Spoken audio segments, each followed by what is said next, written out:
ঝিকিদের বাড়িতে সকাল থেকেই গোছগাছ চলছে। ঘরের নতুন বিছানার চাদর পাতা হয়েছে। আলমারির ওপর ফুলদানিতে টাটকা লাল হলুদ গোলাপ রেখেছে মা। আলনার জামা কাপড়গুলো ঝিকির নতুন ওড়না দিয়ে ঢেকে রাখা হয়েছে। কোথাও একটুও ধুলো নেই। বার করা হয়েছে নতুন কাপ প্লেটের সেট, কাচের গ্লাস, চামচ। মুখরোচক খাবার বানানো হচ্ছে বাড়িতে। সঙ্গে কিনে আনা হয়েছে মিষ্টি, দই, কিছু চকলেট ইত্যাদি। বেলা 10টার মধ্যে ফুলপিসিমা আর তার নতুন বৌমা চলে এসেছে। আজ পাত্রপক্ষে ঝিকিকে দেখতে আসবার কথা। এই নিয়ে 9 নম্বর। মা ঝিকিকে বলে দিচ্ছে, বড় আঁচল করে শাড়ি পরবি, চুলে হালকা বেনি করবি। আচ্ছা, চুলটা ছেড়েই রাখিস। মাঝারি সাইজের একটা বোতাম টিপ পরবি। শাড়ির রঙের সাথে মিলিয়ে মুখে হালকা মেকআপ আর চোখে একটু কাজল পরবি, কিন্তু একটা হিল পরে নিস, হাইটটা মানানসই লাগবে। নতুন বৌদি বলছে, ঘরে চা মিষ্টি নিয়ে গিয়ে প্রত্যেকের হাতে দিবি, প্রত্যেককে প্রণাম করবি, জিজ্ঞাসা করবি সবাই কেমন আছেন। ওনারা যা জিজ্ঞেস করবে তার উত্তর দিবি। ছেলের বাবা সঙ্গে আছেন, কিন্তু কথা আস্তে বলবি, হাত নাড়িয়ে কথা বলবি না, ছেলের দিকে তাকাবি না, মুখ নিচু করে থাকবি। ঝিকি চুপ করে শুনছিল। তোর ঘরে আমি একটা ভালো লাল সবুজ ঢাকায় তাঁত রেখে এসেছি, যা তৈরি হয়ে নে, ওনারা এক্ষুনি চলে আসবেন। আর হ্যাঁ, আঁচল বড় করে শাড়ি পরবি। ঝিকি এবার ওখান থেকে উঠে নিজের ঘরে দরজা বন্ধ করলো। ওর সাজগোজ করতে একটু দেরি হয়। কিছুক্ষণের মধ্যেই সেনবাবুরা অর্থাৎ পাত্রপক্ষ চলে এলেন। ওনাদেরকে বসতে দিয়ে নতুন বৌদি ঝিকিকে ডাকতেই যাচ্ছিল, ততক্ষণে ঝিকি নিজেই দরজার সামনে চলে এসেছে। হাতে চা মিষ্টির প্লেট। ঝিকি একটা তাঁতের সালোয়ার পরেছে, চুলটা টপনট করে বাঁধা, মুখে মেকআপের লেশ মাত্র নেই, কাজল বা টিপ কিছুই নেই, হাইট ঢাকার জন্য হিলও পরেনি। নতুন বৌদি কিছু বলে ওঠার আগেই ঝিকি ঘরে ঢুকে সকলকে চা মিষ্টি দিয়ে প্রণাম করলো। প্রথমে পাত্রের মা, তারপর বাবা, তারপর পাত্রের মাসিমণি। প্রত্যেককে জিজ্ঞাসা করলো তারা কেমন আছেন। এরপর এগিয়ে গেল পাত্রের দিকে। সোজা নিজের ডান হাতটা বাড়িয়ে দিল করমর্দনের জন্য। এটা দেখে ঘরে উপস্থিত প্রত্যেকেরই ভুরুটা হালকা কুঁচকে গেছিল।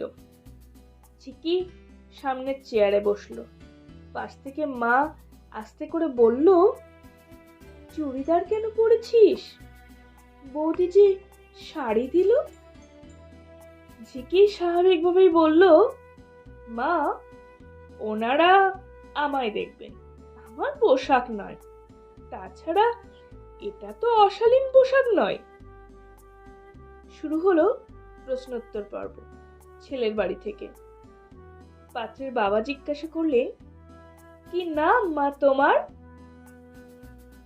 গার্গী মিত্র। ছেলের দিকে তাকিয়ে ঝিকি বলল, আপনার নাম? পাত্র বলল, আমার নাম অয়ন সেন। আবার পাত্রের বাবা বললেন, কত দূর পড়াশোনা? বেশি দূর না, গ্র্যাজুয়েট। আবারও পাত্রকে প্রশ্ন করলো, আপনার পড়াশোনা কত দূর? পাত্র বলল, এমএসসি পদার্থবিজ্ঞান। এবার পাত্রের মা বললেন, ঘরের কাজকর্ম পারো?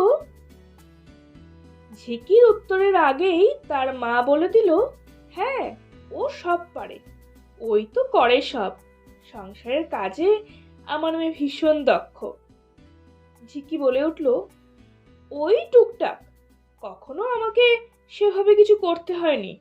নিজের পড়া আর নিজের পেশা নিয়েই থেকেছি, তাই সেভাবে পারিও না।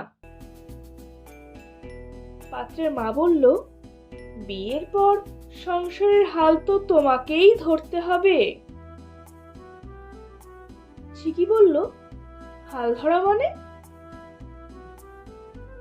মানে রান্না বান্না, ঘরের কাজ, আমি আর কদিন, সব তো তোমাকেই সামলাতে হবে। ঝিকি বলল, হাল ধরা বলতে আমি শুধুমাত্র ঘর গৃহস্থলীর কাজকেই বুঝি না। তবে চিন্তা করবেন না, ওসব শিখতে আমার সময় লাগবে না। বাহ, বেশ বেশ। অয়নবাবু, ঘরের কাজ জানা আছে কি? পাত্রের মা বলে উঠলেন, ও তো ছেলে, এসব গৃহস্থলীর কাজ যে আমাদেরই করতে হয় মা। বিয়ের পর সংসারের হাল তো ওকেও সমানভাবে ধরতে হবে। কোনোদিন আমার অসুস্থতার কারণেও ওকে রান্না করতে হতে পারে, কি তাই তো অয়নবাবু? পাত্র নিশ্চুপ। কিছুক্ষণ পর পাত্রের মা বলল, বয়স কেমন তোমার? 27+। আর অয়নবাবু?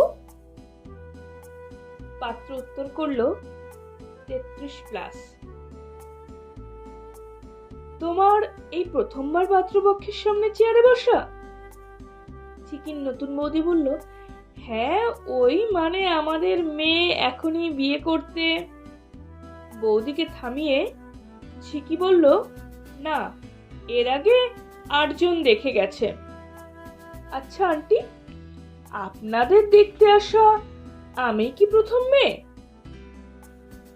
না, ওই আর কি, আগেও 2-1টা দেখেছি। তাদের পছন্দ হলো না কেন? আসলে আমাদের একটাই ছেলে, আর কিছু না হোক ওর একটু সুন্দর দেখতে বউ চাই। ওর খুশিতেই আমরা খুশি। ঝিকি বলল, সুন্দর দেখতে মানে? একটু ফর্সা চিপচিপে চেহারার মেয়ে। ছেলে তো আমার সুন্দর, ও সুন্দর না হলে মানাবে কেন? হ্যাঁ নিশ্চয়ই, আমার কিন্তু শর্ট হাইট, ছিপছিপে নই, বরং বেশ মোটা। সে ডায়েট ফাইট করলে বিয়ের পর আমি আমার প্রেশার ছাড়তে পারবো না। সেক্ষেত্রে বিয়ের 2 দিন পরেই আমাকে ফর্মাল ড্রেসে অফিস যেতে হবে। অয়ন সরকারি চাকরিজীবী, তোমার আবার কাজ করবার প্রয়োজন কি? ওসব বিয়ের আগে অবধি ঠিক আছে।